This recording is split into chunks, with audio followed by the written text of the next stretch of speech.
Um 747 levando uma carga de vinho topou com não um, não dois, mas 3 objetos voadores não identificados pelo caminho. A tripulação se assustou e se perguntou: será que os ETs curtem um vinhozinho?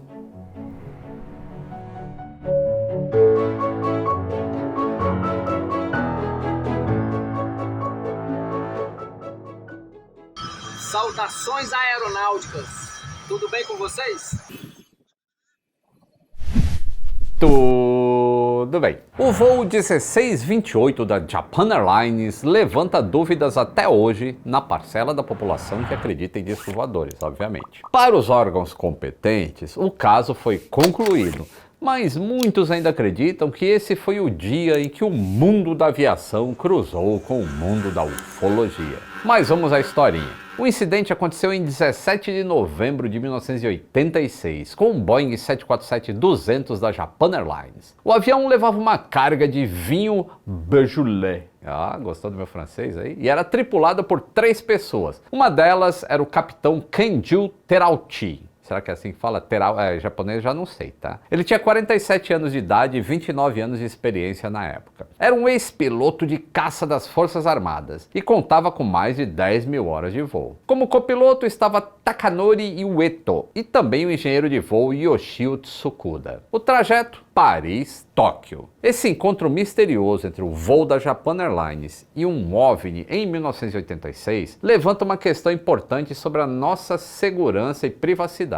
Os pilotos vivenciaram algo inexplicável nos céus do Alasca, mas imagine se essas informações confidenciais fossem expostas ao público sem nenhum controle. Isso faz com que a gente reflita sobre a importância de proteger os nossos dados. Com a Surfshark VPN, você pode garantir que suas informações online estejam sempre criptografadas e protegidas contra os olhares curiosos, sejam eles de hackers, de pessoas maldosas ou até mesmo ETs de outros mundos. Então não deixe suas informações vulneráveis. Experimente a Surfshark VPN e navegue pela internet com a tranquilidade de quem sabe que está sempre seguro, até mesmo dos olhos de extraterrestres. A Surfshark é uma VPN, que é uma rede privada virtual, que criptografa as suas informações enquanto você navega pela internet. Além disso, você também consegue assistir conteúdo de streaming, aquele que é bloqueado no seu país, sabe como é que é? Você muda o país e consegue assistir. Pesquisar preço de passagens, basta mudar o seu local de conexão. Além de saber se os seus dados do cartão de crédito estão seguros e se proteger de golpes com o Surfshark One, que possui antivírus e envia alertas se as suas informações pessoais forem vazadas na internet. A Surfshark dá garantia de 30 dias com devolução do dinheiro caso você não fique satisfeito. Então clique no link que está aí na descrição e use o meu cupom AVIões. Você vai ganhar até 3 meses grátis adicionais. Garanta a sua segurança com a Surfshark.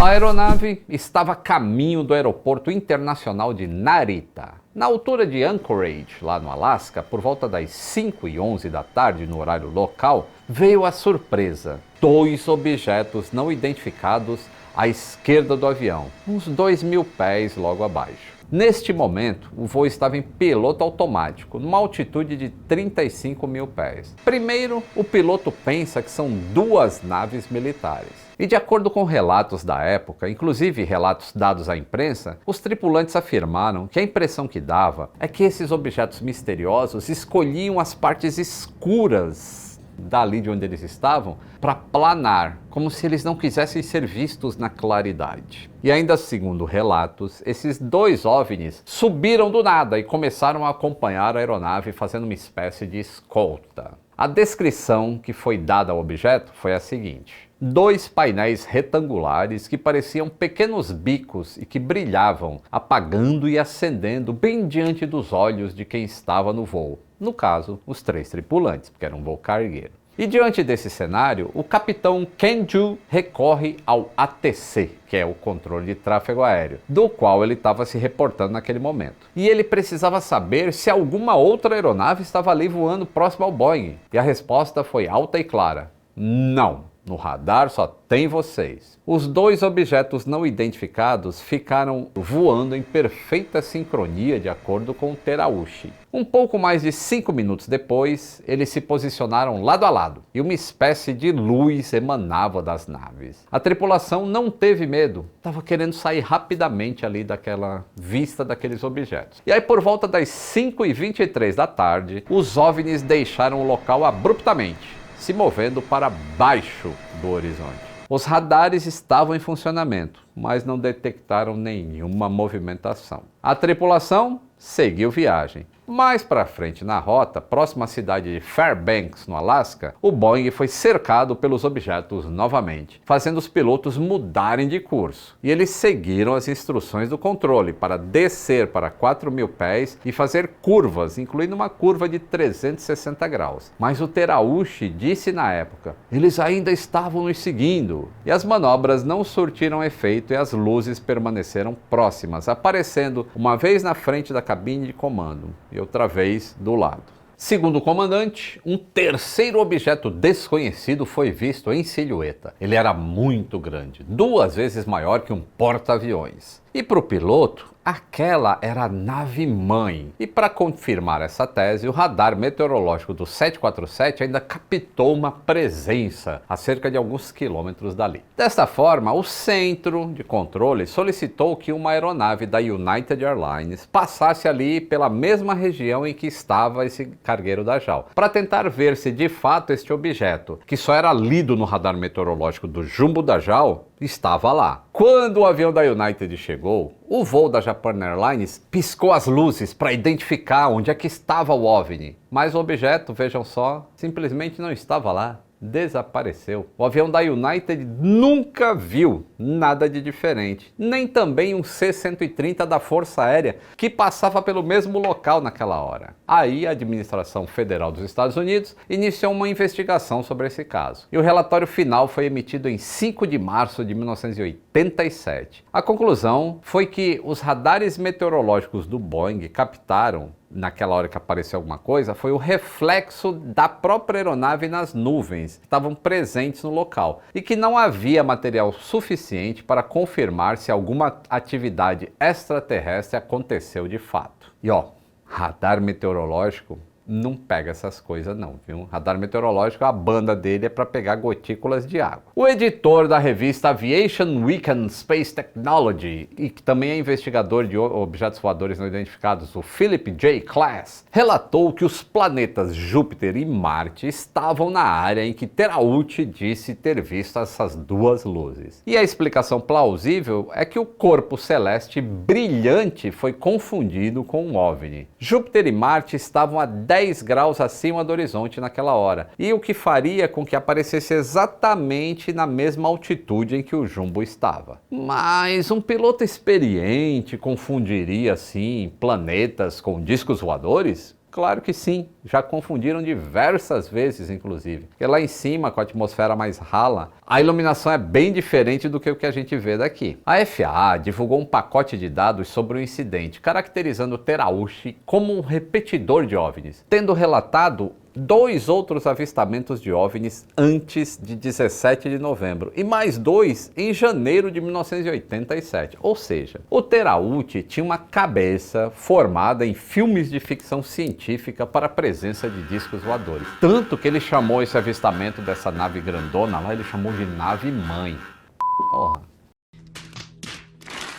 O que será que o Sacani pensaria disso, hein? Salve, salve Lito e salve a todos aí do canal Aviões e Músicas. Tudo bom com vocês, pessoal? O Lito me chamou aqui para dar uma comentada sobre o famoso incidente, um incidente muito famoso dentro da ufologia que aconteceu com um avião da Japan Airlines, né, um avião de carga. Ele estava voando ali de Paris para o aeroporto de Narita, era o voo 1628. O Lito já deve ter contado aí para vocês boa parte da história. E por que que esse caso ele é famoso dentro da ufologia? Porque o piloto, num determinado momento, relatou que estava vendo 2 objetos voadores não identificados e uma nave-mãe. Isso mesmo, esse foi o relato do piloto. Muito bem, Se falou muito sobre isso, ele chegou a contactar o pessoal da FAA, lá de Anchorage, o pessoal pediu para ele fazer manobras evasivas, ele fez as manobras, mas mesmo assim ele falava que os objetos continuavam seguindo eles. E aí, qual é a explicação de tudo isso? Muito bem, não só astrônomos, mas também ufólogos entraram nessa onda para explicar o que o piloto do voo tinha visto, porque realmente era um relato muito importante, né? Até vou explicar isso para vocês. O pessoal da ufologia adora ter um apelo à autoridade. Então eles gostam muito de falar que tal documento veio do FBI, tal documento foi a NASA que mandou, pilotos que afirmaram, porque para eles são pessoas acima de qualquer suspeita, e são mesmo, né? Pilotos são realmente pessoas assim muito bem instruídas. Porém, tem o seguinte: os pilotos não têm que entender do céu. O piloto tem que entender de pilotar o avião. O astrônomo tem que entender do céu. O astrônomo não entende de pilotar avião. E não é raro ter relatos feitos por pilotos, porque pilotos confundem, às vezes perdem as referências e tudo mais. E nesse voo, basicamente, o que aconteceu foi isso. Os planetas Júpiter e Marte estavam bem brilhantes e eles estavam bem próximos do horizonte. E para o piloto do avião, esses objetos estavam baixos mesmo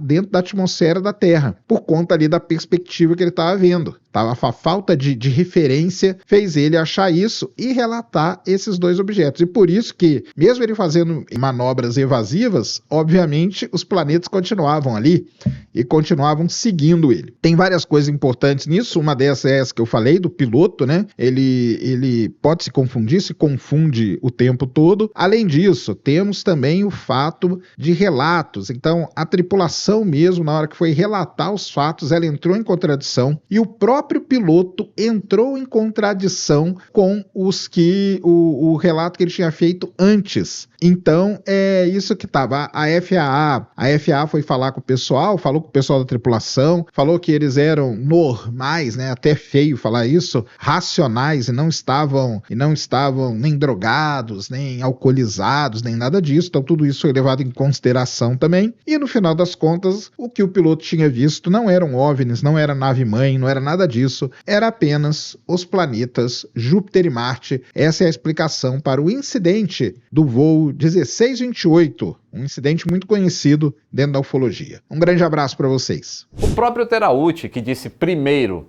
que quando ele fez a curva, os objetos seguiram o avião dele, disse depois de alguns dias que quando ele fez a curva, os objetos desapareceram. E é verdade, né? Porque os planetas costumam não acompanhar a curva dos aviões.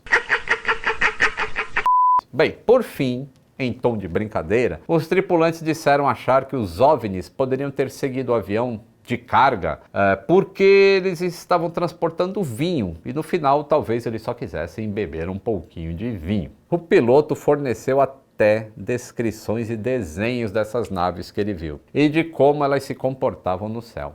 E uma curiosidade, tá? Em dezembro de 1986, antes dos resultados da FAA saírem, o Terauchi deu uma entrevista a 2 jornalistas da Kyoto News. A Japan Airlines, quando viu a entrevista, castigou o piloto por falar com os jornalistas e transferiu ele da cabine do avião para um trabalho de secretaria. E aí lá, né, trabalhando na secretaria, ele deve ter assistido mais um monte de série de contatos imediatos do 3º grau. Muito doida essa história, né? Não? E as pessoas, né, quando eu conto assim, as pessoas vão se pegar no depoimento dos tripulantes. E aí esquecem que outros 2 aviões foram chamados para o mesmo lugar e não viram absolutamente nada no mesmo local. Nem imagens de radar, nem nada. E se esquecem também das contradições dos tripulantes quando foram entrevistados separadamente. A minha dica é: não se deixe enganar assim pelas suas próprias crenças. Avalie todas as evidências antes de acreditar em algo. Ou seja, não é só porque você acredita que as coisas existem, tem que ter uma evidência clara. E muita gente acaba enxergando o que nem existe só porque ela acredita muito, tá bom? Curtiu? Então deixa o like e se inscreva no canal se não for inscrito. Considere apoiar o canal, é só clicar no botão Seja Membro. Seu nome aparece aqui com esses amigos e você também vê uns vídeos exclusivos para membros. Um grande abraço e até o próximo voo!